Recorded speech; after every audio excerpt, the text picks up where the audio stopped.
입시와 학력평가 직업탐구 영역 회계원리 문제풀이 세 번째 시간입니다. 지난 시간에 이어서 계속해서 문제를 풀어보도록 하겠습니다. 11번이고요. 네, 제시문에는 입금전표가 하나 나와 있고요. 동그라미 주식회사의 전표라고 합니다. 그래서 문제에서는요. 이 동그라미 주식회사 입장에서 거래를 추정했는데 추정해가지고 거래 요소의 결합관계가 제시문과 동일한 거래 요소로 이루어진 보기를 골라라. 그런 말이 되겠죠. 자, 거래 요소라고 하면은요, 여러분. 뭐가 생각나요? 그쵸. 거래의 8요소가 생각납니다. 거래의 8요소라고 하면은 우리 왜 차변, 대변 이렇게 분류를 해서 자산, 부채, 자본 그리고 대변에도 똑같이 자산, 부채, 자본 이렇게 나오고 그 다음에 이제 수익과 비용은 각각 한 군데씩만 들어갔었죠. 수익의 발생은 그렇죠. 대변의 수익, 비용의 발생은 차변.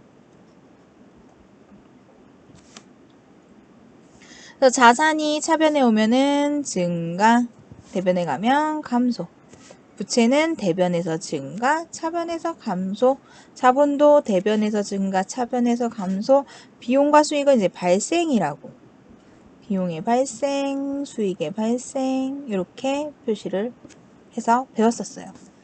자, 그리고 이제 얘네들이 뭐 차변의 자산의 증가와 대변의 자산의 증가가 나왔다. 차변의 자산의 증가가 나오고 대변의 부채의 증가가 나왔다. 뭐 이런 식으로 거래의 결합관계 이렇게 나왔던 거 기억나시나요? 회계원리 앞부분에 그래서 차변과 대변에 어떤 요소가 나왔는지 또 그 요소의 결합관계가 제시문과 동일한 걸 찾으면 된다는 거예요. 그러면 제시문을 먼저 분석을 하셔야겠죠.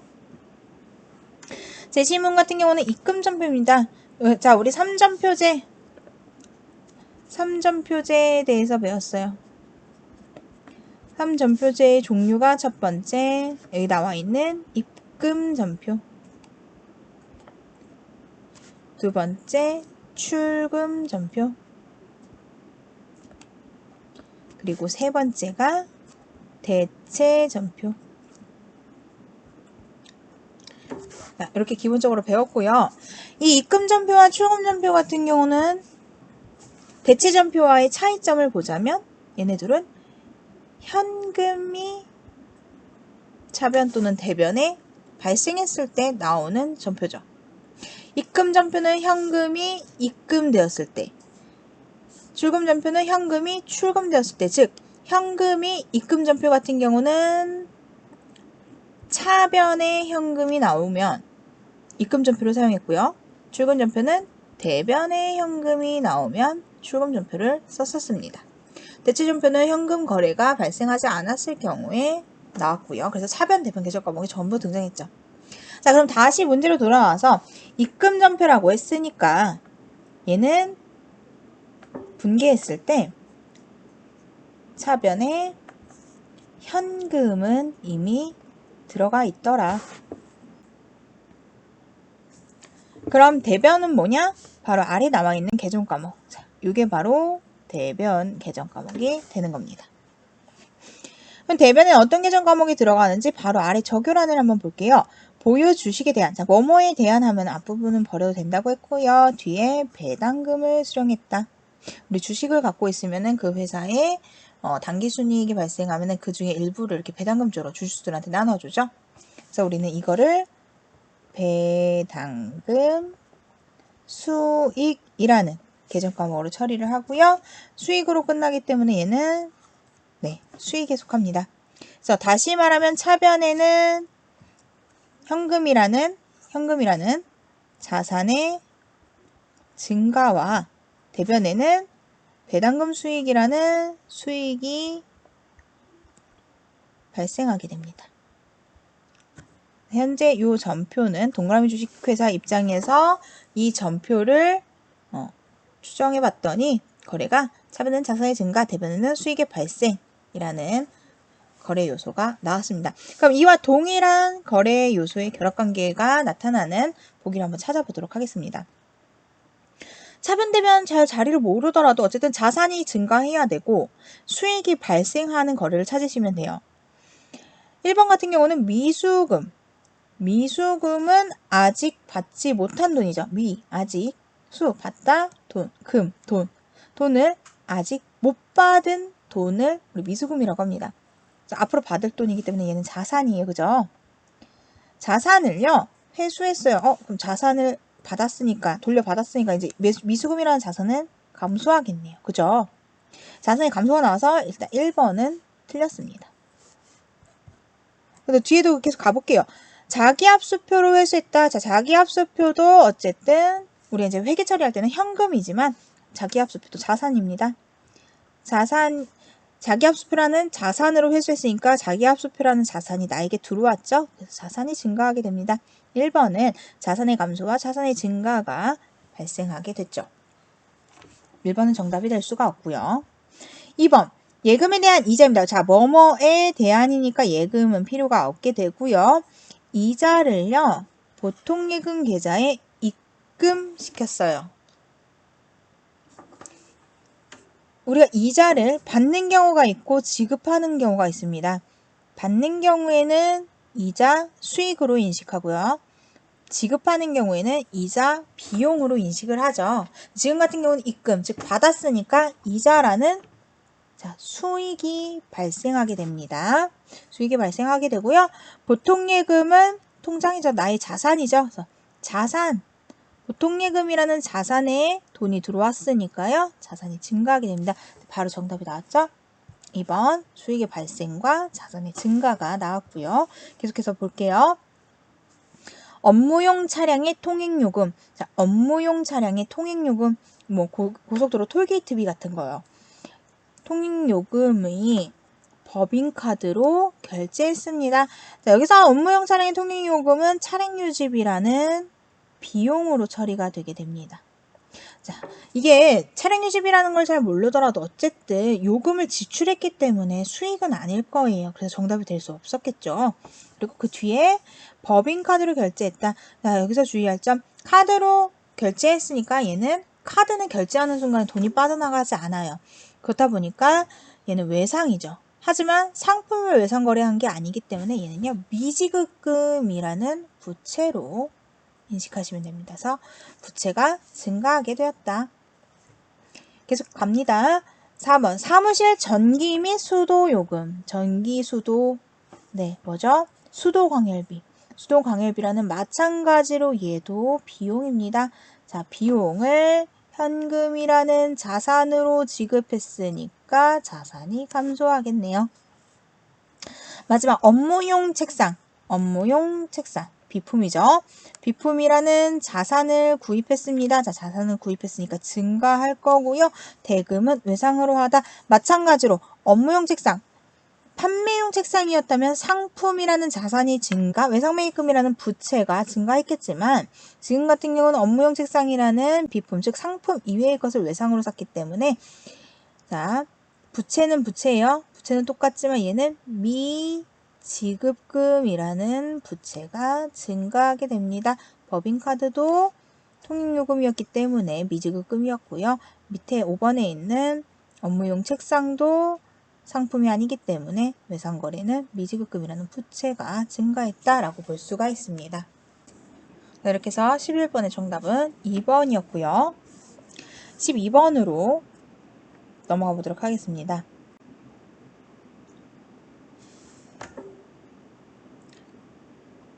제 시문을 봤더니 자동차세 납부 고지서가 하나 나와 있고요.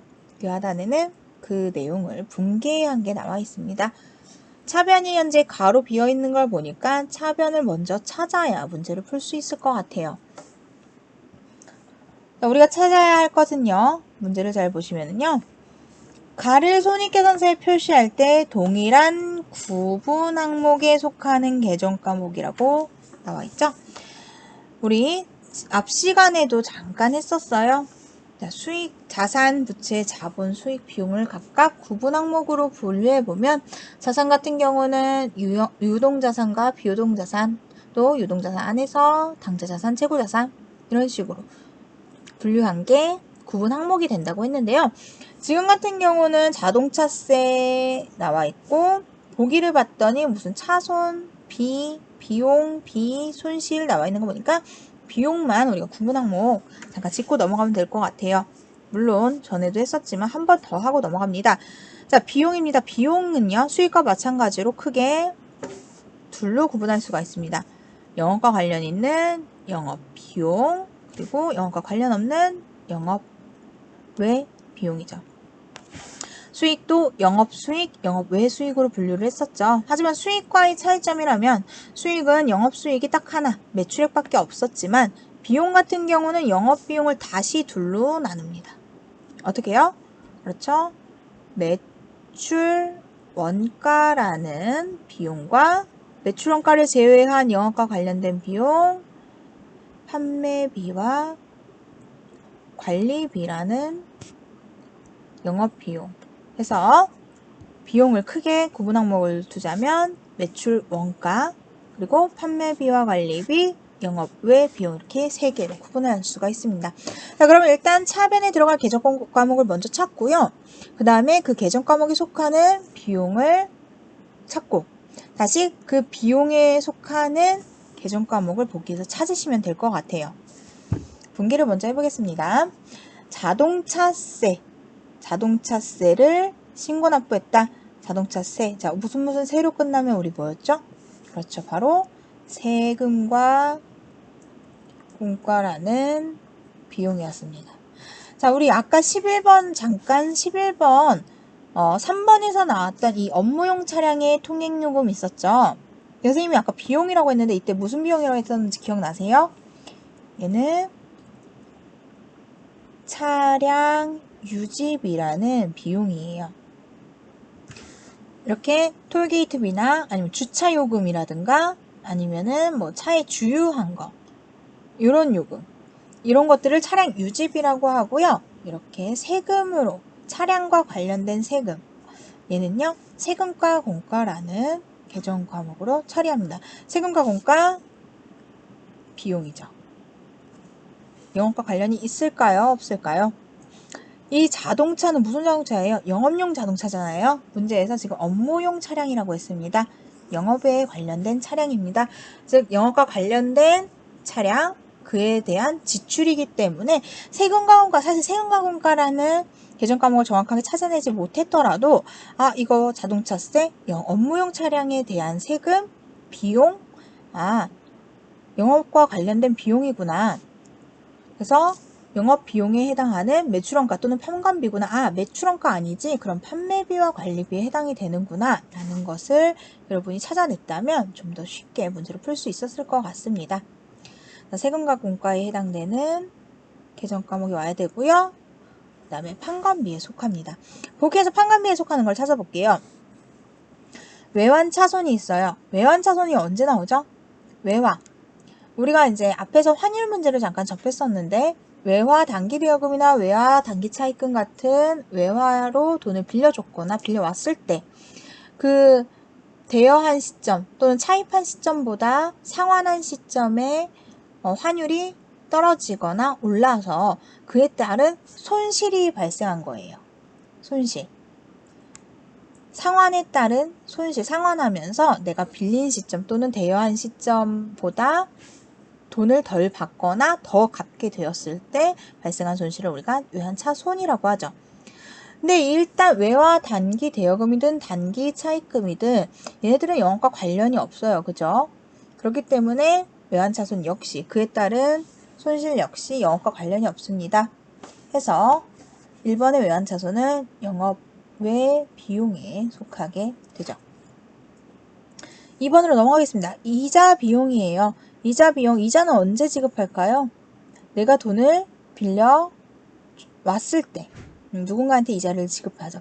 돈을 빌려오는 행위 역시 영업과는 전혀 무관합니다. 그에 따른 이자 역시 영업과 관련 없는 영업 외 비용이 되겠고요.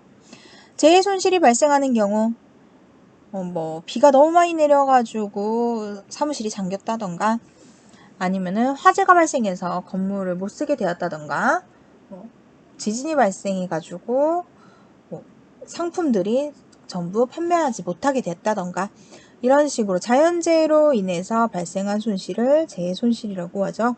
마찬가지로 이런 자연재해도 우리 영업과 관련 없는 상황에서 자연적으로 발생하는 거죠.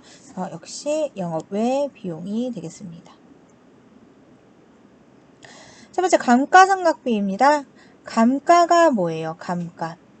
우리가 영업용으로 보유하고 있는 유형자산 있죠? 건물이라던가 기계장치, 아니면 아까 영업용 책상같이 영업용 컴퓨터 같은 비품, 이런 것들은 우리가 보유하고 있으면 시간이 경과함에 따라서 가치가 감소하게 되죠.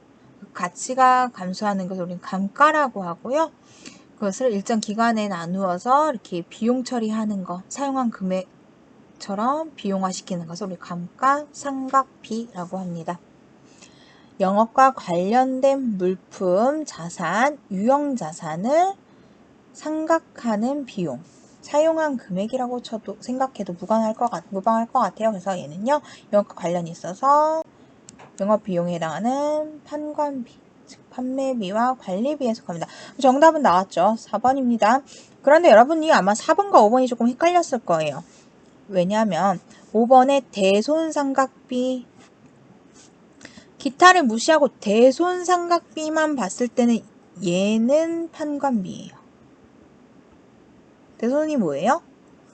못 받을 거. 내가 받을 돈을 못 받을 거. 못 받는 것을 비용 처리한 게 바로 대손상각비입니다. 그러니까 역시 이제 못 받을 것에 대해서 이제 상각 처리를 하죠. 그래서 차곡차곡 쌓아놓는 게 대손충당금. 못 받을 걸 대비해서 채워놓는 돈이 대손충당금. 네, 그거를 비용 처리할 때에는 대손상각비라는 비용으로 처리합니다. 그래서 대손상각비만 봤을 때는 판관비인데요. 앞에 기타가 붙었죠. 자, 여기서 말하는 대손상각비는 매출채권을 의미해요. 다시 말하면 우리 외상매출금이랑 받으러 이 두 개의 매출채권만 해당되는 거죠. 매출채권을 못 받게 되면 대손상각비라고 처리를 하지만 그 외에도 우리가 받을 돈들이 있죠. 예를 들자면 대여금이라든가 돈 빌려주는 거, 그 다음에 미수금, 뭔가 비품 같은 걸 팔았는데 아직 못 받은 거, 외상으로 팔았을 경우 그런 미수금 같은 것들, 이런 것도 역시 못 받을 수가 있어요. 그 경우에는 매출채권과 분류해서 대손 처리를 합니다. 그래서 이 경우에는 기타의 대손상각비라는 비용으로 처리를 하게 되는데요. 자, 이렇게 되면은요, 얘는요, 영업과 관련 없어. 대여금 영업과 관련 없죠. 그죠? 미수금도 마찬가지고요. 그래서 이런 것들을 영업과 관련 없어서 영업 외 비용으로 처리를 하게 됩니다. 대손상각비만 있으면 매출채권에 대한 거기 때문에 판관비로 처리하지만 기타의 대손상각비라는 것은 이제 대여금이라든가 아니면은 미수금 같은 매출채권을 제외한 돈에 대한 대손이기 때문에 영업의 비용으로 분류를 하고 있습니다. 자, 12번에는 정답이 4번이었고요. 바로 13번으로 넘어가겠습니다. 잔해 희산표가 지금 두 개 나와 있어요. 그죠? 하나는 수정 전 잔해 희산표고요. 하나는 수정 후입니다. 근데 수정 전 시산표와 수정 후 시산표가 약간 비교해 봤더니 각 계정과목별로 금액이 조금씩 달라요. 물론 같은 것도 있어요. 누가 같아요? 매출이 같죠? 네, 매출은요. 자, 이 중간 과정에 뭐가 있냐면 정리분계가 있습니다. 결산 정리 분계가 있고요. 정기분계 전에 작성한 게 수정 전, 그 다음에 분계 후에 작성된 게 수정 후 시산표가 되는 거예요. 근데 정리분계라고 하면 우리 뭐 현금과 보조 정리라던가 아니면 상품 계정 같은 거 정리하고 또 손익 계정 정리하고 대손충당금 설정하고 이런 것들이 다 정리분계 단계에서 다 이루어지죠. 그런 것들이 반영된 후가 수정 후 시산표다 보니까 금액이 조금씩 다를 수가 있어요. 근데 중요한 거는 매출은 바뀌지 않았다. 매출은 수정 전에도 90만원, 수정 후에도 90만원인 걸 여러분이 볼 수가 있는데요. 매출 계정은 정리분기를 따로 하지 않기 때문에 그래요. 매출 계정에는 뭐가 기입이 돼요? 우리가 상품을 매출할 때마다 매출 계정에다 기입을 하겠죠. 즉, 총 매출액. 그리고 매출한 상품에서 문제가 생겨서 반품돼서 들어오거나 깎아주거나 했을 때 쓰는 거 할인, 애누리, 환입 이런 금액들이 매출 계정에 전부 다 모일 거예요. 그럼 그 잔액, 총 매출액에서 환입, 애누리, 할인액을 뺀 잔액 뭐예요? 순매출액이 되겠죠. 그래서 매출 계정의 잔액은 순매출액을 의미한다. 수정 전과 수정 후 모두 동일하다. 자, 그 바로 밑에는 이자 수익이 나와 있습니다. 시산표에는요, 자산, 부채, 자본, 수익, 비용 요 순서대로 전부 5개의 계정이 모두 들어가 있는데요. 그 순서대로 기입이 되기 때문에 매출 아래에는 수익 계정, 즉 영업 외 수익이 이렇게 순서대로 나열이 되어 있을 거예요. 먼저 이자 수익이 나와 있는데요. 이자 수익 같은 경우는 수정 전에는 36,000원이고 수정 후에는 2만원입니다. 수정 전에 이자 수익이 의미하는 거는요. 내가 1년 동안 수익이니까 받았겠죠. 받은 금액, 즉 단기에 이자 수취한 금액, 단기 수취분이라고 부를 수가 있어요. 그래서 1월 1일부터 12월 31일까지 이자를 총 36,000원치 받은 거예요. 하지만 정리분계 후에, 여기서 말하는 정리분계는 이제 손익의 이연 또는 예상이겠죠. 차기에 해당되는 것은 자산 또는 부채 계정에 넣어서 차기로 이월식 단기분을 예상해서 아직 못 받았으면 미수나 아니면은 미지급으로 처리를 해서 마찬가지로 자산이나 부채에다가 대체해서 단기분에 더해주는, 그리고 아직 못 받거나 못 준 금액을 차기로 넘겨서 차기에 받거나 지급하는 식으로 이연 또는 예상을 했었어요. 그게 반영된 후에 수정 후 잔액시산표에서 의미하는 것은 단기의 수익과 단기의 비용, 즉 단기분 이자 수익을 의미합니다. 자, 다시 설명하자면요. 지금 수정 전 시산표에 이자 수익이 36,000원 나와 있는데 얘는 이번 연도에 총 36,000원치의 이자를 받았어요. 하지만 그 중에서 이번 연도의 이자는 2만원이더라. 그럼 16,000원은 뭐냐? 차액인 16,000원만큼은 내년 거더라. 이번 연도에 받았지만 내년 것을 미리 받은 금액이다 라고 해석을 할 수가 있습니다. 매입 계정을 보겠습니다. 매입 계정은요, 수정 전에는 55만원, 수정 후에는 75만원인 걸 볼 수가 있어요. 수정 전에는 매입 계정에는 매출과 마찬가지로 이번 연도에 총 사들인 금액, 상품을 사들인 금액, 매입액, 총 매입액, 하자가 생겨서 반품하거나 깎거나 환출, 애누리, 할인 금액 등이 기입이 돼서 매입 계정에는 그 잔액인 순매입액이 남아있을 거예요. 하지만 정리분계 후에는 2월 상품 계정에 있는 기초상품 재고액과 긴말 상품 재고액이 매입 계정으로 이사를 와서 매입 계정에 있는 순매입액과 만나서 계산된 금액, 즉 매출 원가가 정리분계 후에는 매출 원가가 잔액으로 남아있게 되죠. 자, 보험료 소모품비도 아까 위에 있는 이자 수익과 마찬가지로 수정 전에는 단기의 비용이니까 이제 지급한 금액입니다. 단기 지급액. 보험료 이번 연도에 총 8만원 지급했고요. 소모품비 이번 연도에 총 15,000원 지급했습니다. 하지만 수정 후, 정리분계 후에는 보험료가 단기분이요 6만원이고요.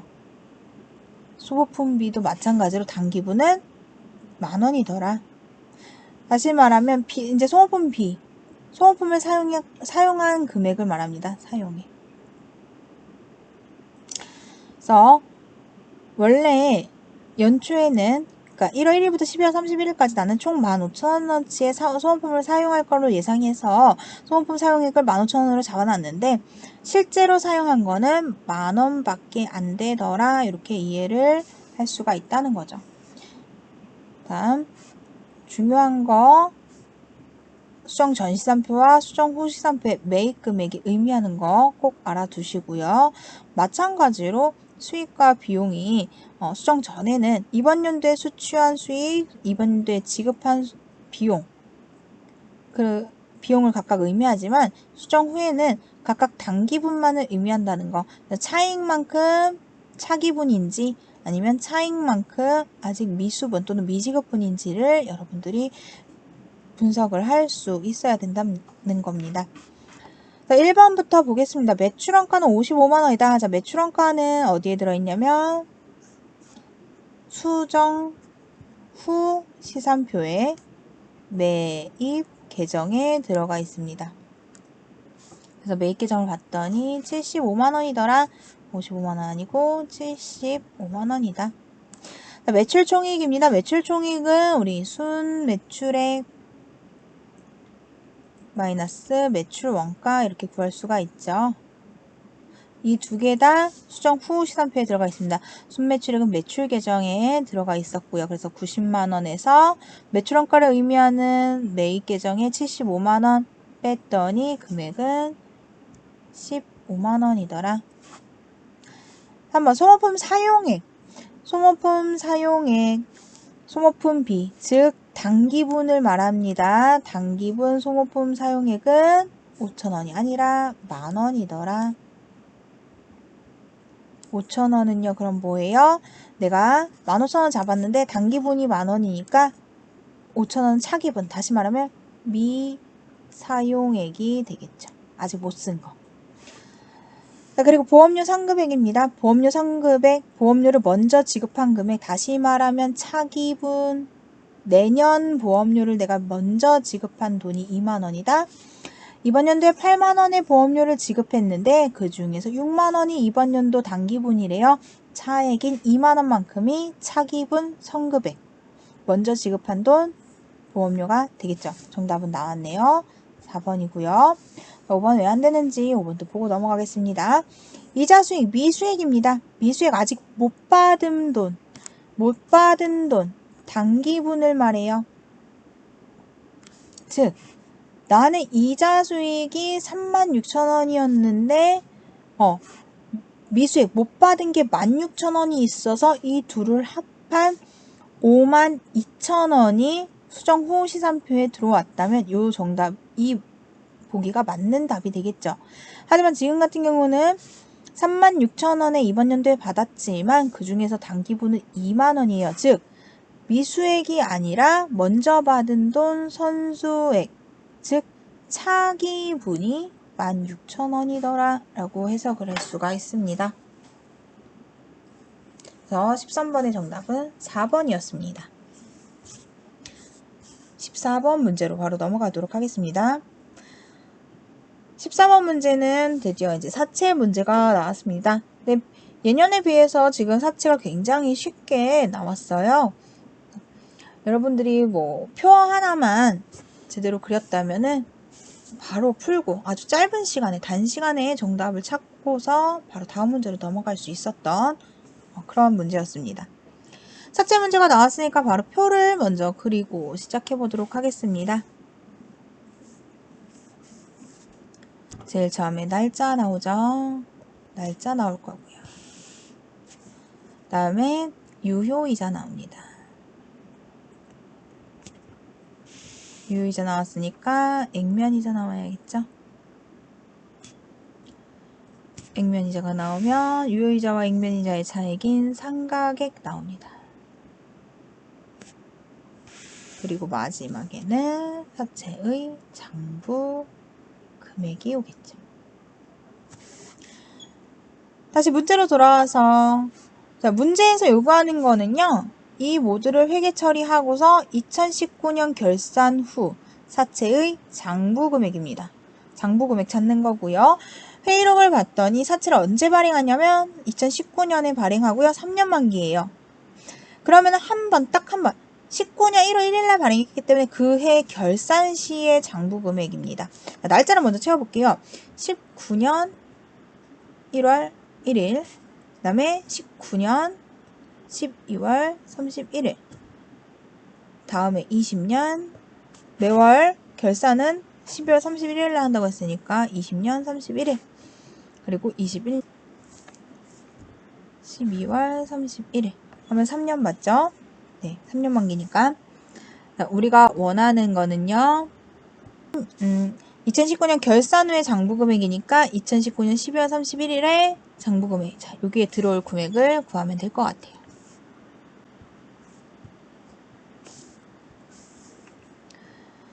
칸을 먼저 채워봅시다. 칸 채우기 전에 유효이자는 어떻게 구하죠? 자, 유효이자를 봤더니 문제에서 연 10%다. 유효이자 10%입니다. 액면이자는 8%. 8%고요. 자, 유효이자 구하는 방법. 유효이자는 장부금액 곱하기 유효이자예요. 그죠? 액면이자는요? 액면이자는 액면금액 곱하기 액면이자예요.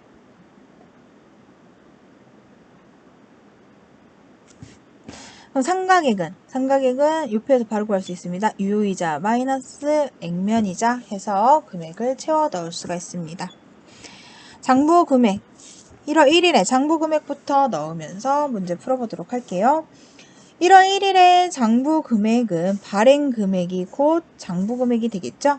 그래서 95만 258원이 2019년 1월 1일에 장부금액이 됩니다. 그럼 그해 12월 31일 칸 채워볼게요. 유효이자는 장부금액 곱하기 유효이자율이라고 했는데 현재 장부금액은 95만 258원이죠. 자, 여기에 유효이자율 10%니까 뒤에 하나만 띄면 되는데 삼각방법의 유효이자율법인데 원미만은 반올림하시오 했어요. 그러면은 소수점 밑에가 8이니까 반올림해서 유효이자가 95,026원이 됩니다. 액면이자는요. 액면이자는 액면금액인 100만원에서 액면이자율 8%였으니까 8만원이 되겠죠. 그리고 또 이 액면이자는 매년 동일합니다. 액면이자는 액면금액이 바뀌지 않고 액면이자율도 바뀌지 않기 때문에 그렇죠. 그래서 매년 8만원 동일할 거고요. 상가액은 유효이자 빼기 액면이자라고 했으니까 상가액은 15,026원이 되겠죠. 장부금액은 어떻게 돼요? 기존 있던 장부금액에다가 상가액을 더해서 가야겠죠. 얼마죠? 그렇죠. 96만 5,284원이 됩니다. 정답은 나왔죠. 2번 96만 5,284원. 자, 사채 문제이기 때문에 끝까지 칸은 채우고서 넘어갈게요. 그 다음에 가서 유효이자는 어떻게 하면 돼요? 19년 결산 후에 장부금액인 96만 5,284원에 10%인 96,528원. 자, 소수점 밑에가 4니까 반올림해서 버려줘야겠죠? 528원. 상가액은 차액인 16,528원. 장부금액은 둘이 더해줘서 상가액 더해줘서 98만 1,812원이죠. 자, 여기까지는 여러분들이 잘 해왔어요. 그런데 만약에 문제에서 만기 시에 유효이자를 구해라, 상가액을 구해라 하면 여러분들이 여기서 10%를 곱하면 장부금액이 안 맞을 거예요.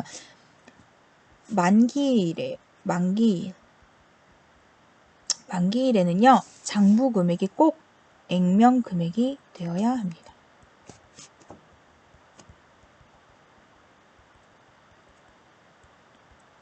그래서 거꾸로 가는 거예요. 액면금액에서 장부금액을 액면금액으로 맞춰주고 액면금액에서 직전 장부금액과의 차익 둘이 빼서 그 금액을 여기로 보내주는 거죠. 그럼 얼마예요? 18,188원. 그러면 유효이자는 액면이자 더하기 상가액 해서 98,188원. 이렇게 해서 계산을 할 수가 있다. 그래서 만기일에는 분기가 조금 색다르다. 분기가 아니라 금액이.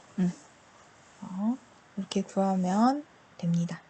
어쨌든 이 문제 풀 때에는 한 번만 유효이자와 액면이자 상각액을 구해서 장부 금액을 구했다면 아주 쉽게 빠른 시간 안에 문제를 풀고 넘어갈 수 있었을 것 같아요. 계속해서 마지막 문제, 이번 시간 마지막 문제 15번으로 넘어가도록 하겠습니다.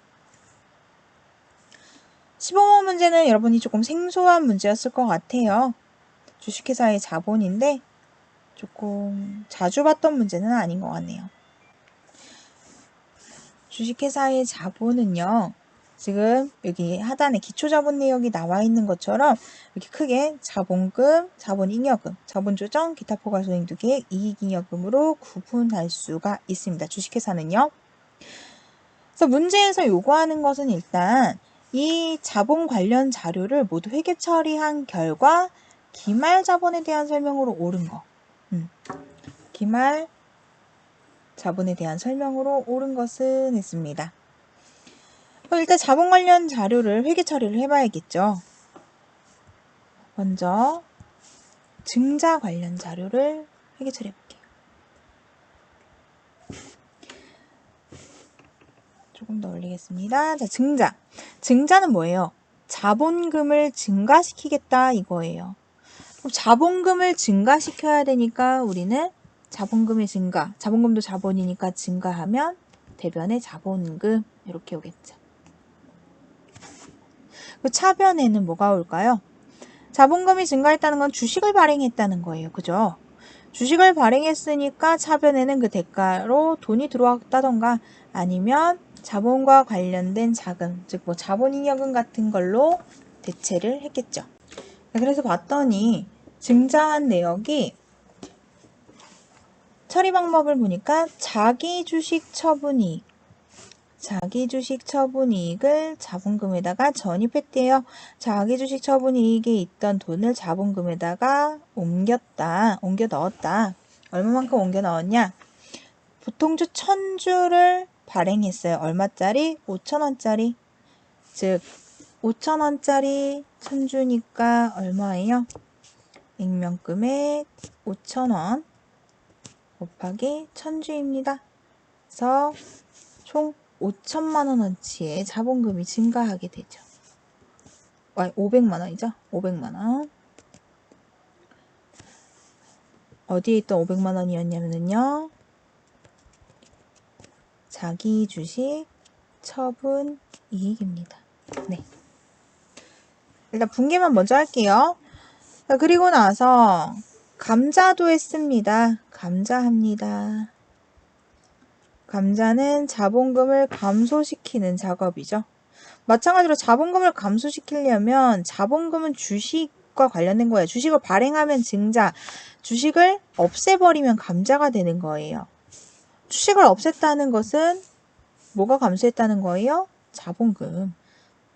즉 감자는 자본금을 줄인 거다. 다시 말해서 차변에 자본금이 오는 거다. 자본금이 얼마 왔을까? 예전에 한번 설명한 적이 있는데요. 자본금 옆에 오는 금액은 무조건 뭐가 와야 된다? 액면 금액이 와야 된다. 액면 금액으로 계산을 해야 된다. 액면 금액이 얼마예요? 액면 금액이 5,000원입니다. 5,000원짜리 몇 주냐면 200주예요. 5,000원짜리 200주니까 자, 계산해보면 마찬가지로 단가 5,000원 곱하기 200주 해서 총 금액은 100만원이다. 자본금 100만원을 줄였다. 그죠? 줄였죠? 그랬는데 이 100만원 줄이면서 뭐가 지출이 됐냐면 현금이 지출됐습니다. 현금으로 주식을 매입해서 소각했다. 어쨌든 현금이 나갔다 이거예요. 그러면 대변에는 현금 오겠죠. 현금은 얼마 나갔겠어요? 매입 금액인 7,000원이 나가겠죠. 그래서 현금은 7,000원씩. 현금은 7,000원씩 200주 샀으니까요. 총 140만원이 되겠습니다. 현금 140만원이 나가게 되죠. 가운데를 조금 더 길게 뽑아볼게요.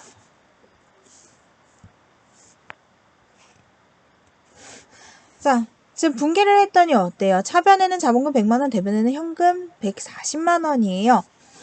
그러면 차변에 40만원이 부족하죠?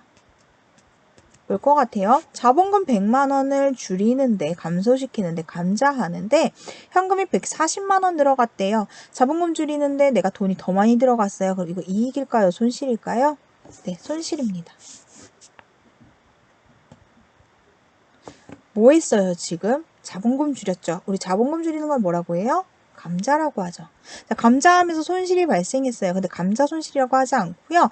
감자하면서 자본금이 줄어든 금액과 내가 지출한 금액과의 차액만큼 손실이 발생했다 해서 감자 차손이라고 합니다. 감자 차손. 자, 이렇게 분개를 했으면 이거를 각각 기초자본 내역에다가 반영을 하고 이 옆에다가 기말 자본 내역을 한번 만들어 볼게요. 가서 기말 자본에 반영을 하려면은 우리 분개한 게 각각 어디에 속하는지 같이 구분해 줘야겠죠? 증자했을 때에 나와 있는 자기주식 처분이 어디에 속할까요?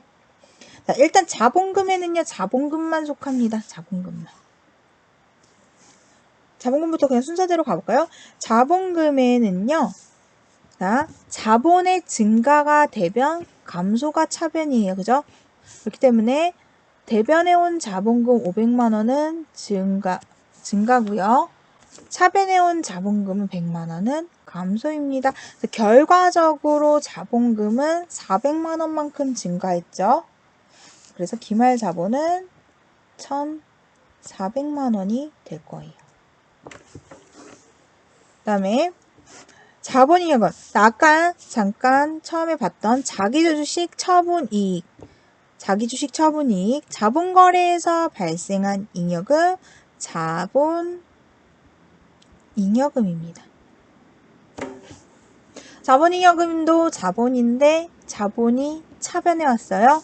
즉 500만원, 자본잉여금 500만원 감소했다 해서 자본잉여금은 0원이 될 거예요. 자본조정입니다. 자본조정은 자 지금 증자 다 갖다 썼고요. 남아있는 거는 여기 감자차손이랑 현금인데 현금은 자산이죠. 자산이라서 얘는 그냥 버리세요. 이 문제에서는 필요가 없어요. 묻지 짚고 넘어가자면 얘는 당좌자산. 이 정도만 짚고 넘어갈게요. 네, 감자차손 하나 남았는데 감자차손은 어디에 속하느냐? 감자 자본거래에서 발생한 차손, 손실이네요. 자본거래에서 발생한 이익은 자본잉여금. 그죠? 손익거래에서 발생한 잉여금, 이익잉여금. 그러면 자본거래 이외에는 자본잉여금에도 속하지 않고 이익잉여금에도 속하지 않는 내용들, 자본거래에서 발생한 것들 뭐예요? 그렇죠. 자본조정에 해당이 되죠. 사실 보통 이렇게 마이너스 요소는 거의 대부분 자본조정에 속하죠. 자본조정도 어쨌든 자본이에요. 자본이 차변에 왔다. 감소입니다. 40만원이 감소했어요. 그런데 자본조정이 원래 마이너스 70만원이었네요. 자본조정이 원래 차변에 70만원 있었나봐요. 그 상태에서 또 40만원을 마이너스 해줍니다. 감소시켜줍니다. 그럼 결과적으로 마이너스 묶을게요. 마이너스 110만원이 되겠죠. 기타 포괄손익 누계액 변동 없습니다. 180만원 그대로 올 거고요. 이익잉여금도 200만원 그대로 옵니다. 자, 이거를 다 더해 줬더니 자본총액은 얼마입니까? 1670만원이다. 이렇게 계산이 되네요. 자, 그러면은 바로 정답을 구할 수 있을 것 같아요. 자, 보기에서 모두 옳은 것을 고르시오 했으니까 자본조정은 30만원이다. 자본조정은 110만원이었습니다. 마이너스 110만원이어야 되고요. 자본금은 1400만원이다. 1400만원 정답입니다. 자본총액은 1670만원이다. 자본금부터 이익잉여금까지 전부 더했더니 총 1,670만원이더라. 디귿 맞고요. 자본잉여금은 기존 500만원에서 500만원 갖다 써서 0원이더라. 네, 그래서 정답은요. 니은 디귿이 있는 3번이 정답이 되겠네요. 자, 이렇게 해서 우리 11번부터 15번까지 한번 풀어봤습니다. 잠깐 쉬었다가 다음 철시에서 16번부터 끝까지 한번 풀어보도록 하겠습니다.